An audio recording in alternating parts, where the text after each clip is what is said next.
Dishonest money dwindles away, but whoever gathers money little by little makes it grow. Magandang buhay mga katiats, welcome back at meron tayong i-analyze ngayon. Maganda rin ito na marker. Bago tayo magpatuloy, subscribe niyo muna ang channel sa mga bago pa lamang dyan at sa ating ibig followers. Shoutout muna tayo. Shoutout tayo kina Hyacinth Pugfimia, kay Intensity, Uncle Makasi Vlog, Zaldi, Big Michael Pagute, kay Salustiano Ranuar Jr., kay Danny Flores. Shoutout kay Rodel Carduna, Obligado, kay Moni Ranunas, User WP5, Juntox, Rico Mausisa, Simi Murillo, kay Mario Cadorna. Shoutout din kay Idil Borga Kayanong, kay Edgar Lagarto, Archie Patak, and lastly shoutout kina Cirilo Jaom, Angelito Capistrano, Maynard Gamok, LJB Misor, Arcadio Angkon at kay Rooney Paragasas. Sa mga hindi nabanggit ng mga pangalan, shoutout sa lahat. Okay mga katiyats, ito yung kakaibang marker para siyang higad, parang caterpillar ang itsura nito, at merong mga malalaking guhit sa gilid niya at sa itaas ay may litang T. Okay, atin muna panoorin ng video bago tayo magpatuloy sa analysis nito.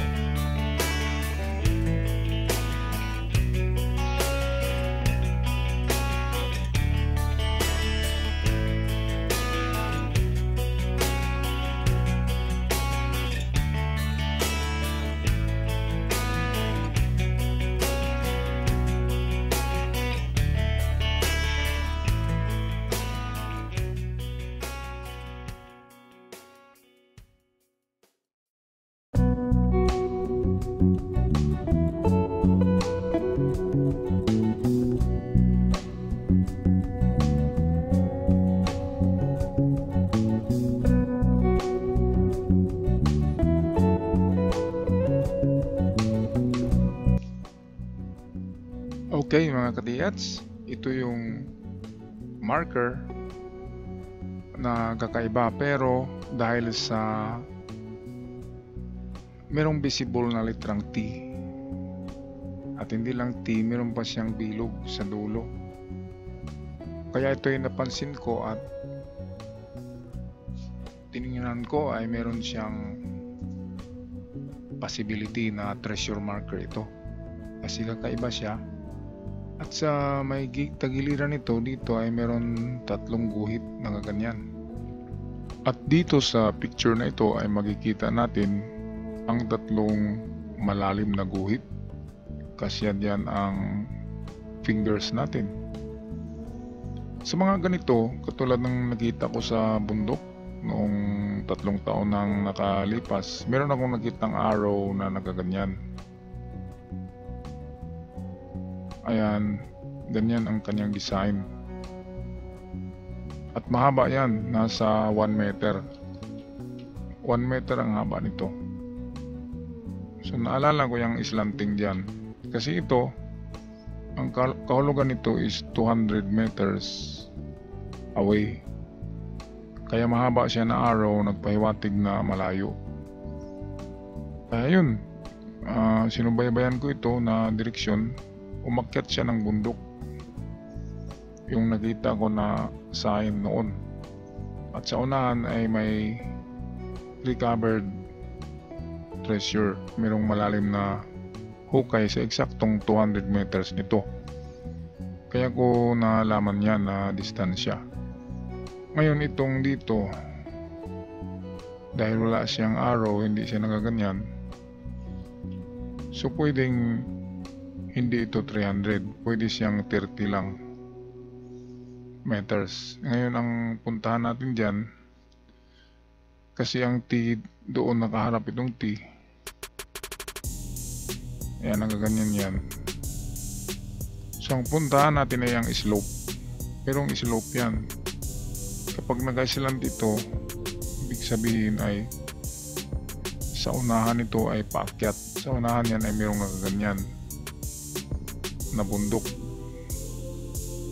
at doon pa sa itaas ng bundok. So pwedeng mayroong malaking bato sa bundok sa itaas, at pwede doon pag yun ang tinatarget nitong T. Nakaharap kasi ito yung tinuturo niya na direksyon.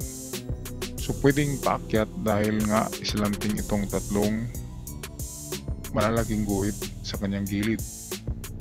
So pwedeng 300 meters yan at pwede rin 30. Depende sa lugar. Kung sa unahan yan ay meron talagang sloping mountain, merong slope, so ibig sabihin 300 na. 300 talaga yan. Katulad ng nasa arrow, itong dito na dalawang guhit is 200. Kaya kung kayo makaharap dyan sa kanan at nakita nyo mayroong slope ng mountain, so doon yun, doon na hanapin ito. Okay, kaya palagi tayo walang nakuha kasi karamihan ng hukay natin ay malapit talaga sa bato, pero hindi natin alam na mayroong counter sign ang mga yan na malalayo talaga, 100 meters, 200 hanggang 300 meters. Okay, so ano pa bang meron dito? Yung iba dito ay palagay ko mga natural lang ito, katulad nito. Dito meron din ganyan. Pero itong T, kahit sa video kanina ay makikita nyo na litrang T talaga yan. Nakaganyan talaga yan. At merong mababaw na butas dito. Okay, so sa ganyan na configuration, dito yan pupunta. Kaya itong tatlong guhit dito na malalim, nagturo siya ng malayo. Distansya 300 or 30 meters. At doon maghanap sa sloping mountain. Kaya Yamashita markers ang mga ito. Pero hindi rin natin matiyak 100% kung man-made itong mga guhit sa tagiliran niya. Pero itong dito sa itaas ay itong parang T. Yan ay parang sinadya talaga pag lalo na itong ganito, at bago tinugtungan ng ganyan linya and then bilog. At itong dito, hindi tayo tiyak dyan kung man-made yan kasi ang bato ay maraming butas. Dito nga meron ding maliliit, pero palagay ko itong dito nature na ito kasi manipis.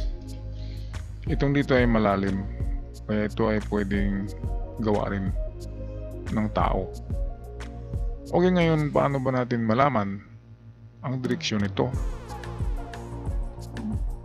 Kung naalala niyo yung dumi ng daga, diba ganyan? Ang dumi ng daga ay matulis bawat dulo. Ang marker na ito ay ganun din. Pero meron tayong paraan para matukoy natin kung saan ba talaga ang punteriya nito. Kung dito ba sa hulihan or dyan. Okay, ang unang gawin ay hindi kasi natin tiyak kung ano ang dulo nito kasi putol. Tingnan natin ang itsura niyan kung ganito. Kung matulis yan, ayan, and then litrang T, yan ang ganyan, at merong tatlong guhit dito na mahabang guhit at malalim. Itong tatlong guhit dito ay pwedeng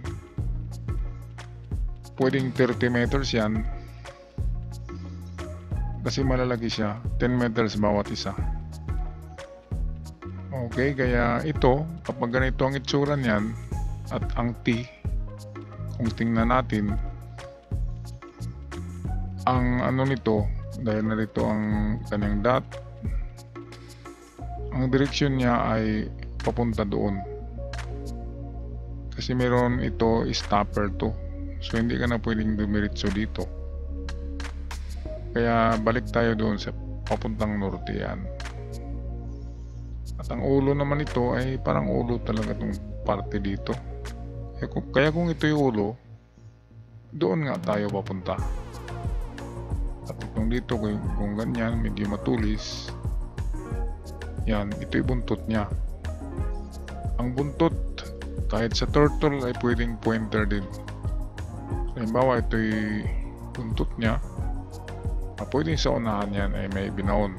Distansya lamang yan, 3 and 5 meters. 3 or 5 meters kapag buntot.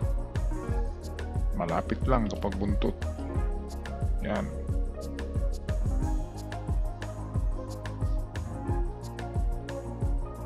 Ngayon,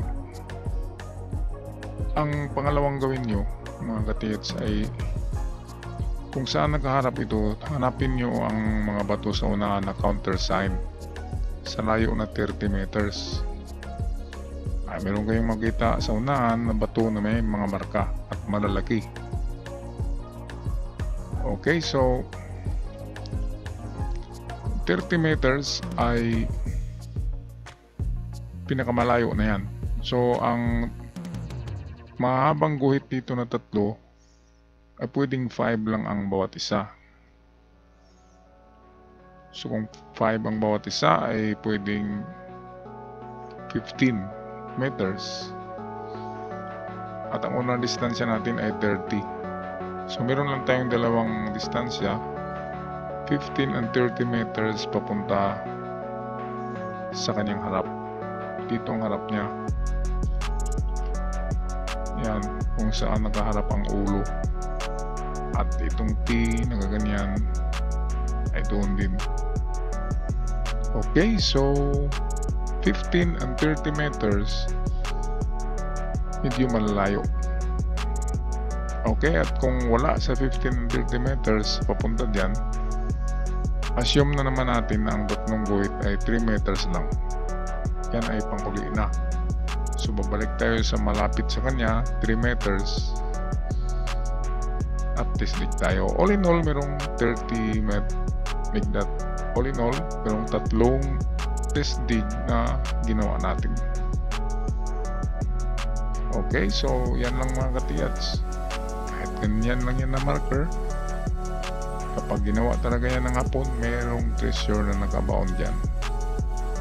Okay, kaya kahit simpleng marker, basta malaman natin o ma-legitimize natin na gawa talaga yan ng hapon. So 90% na meron talagang ibinaon dyan sa lugar na yan.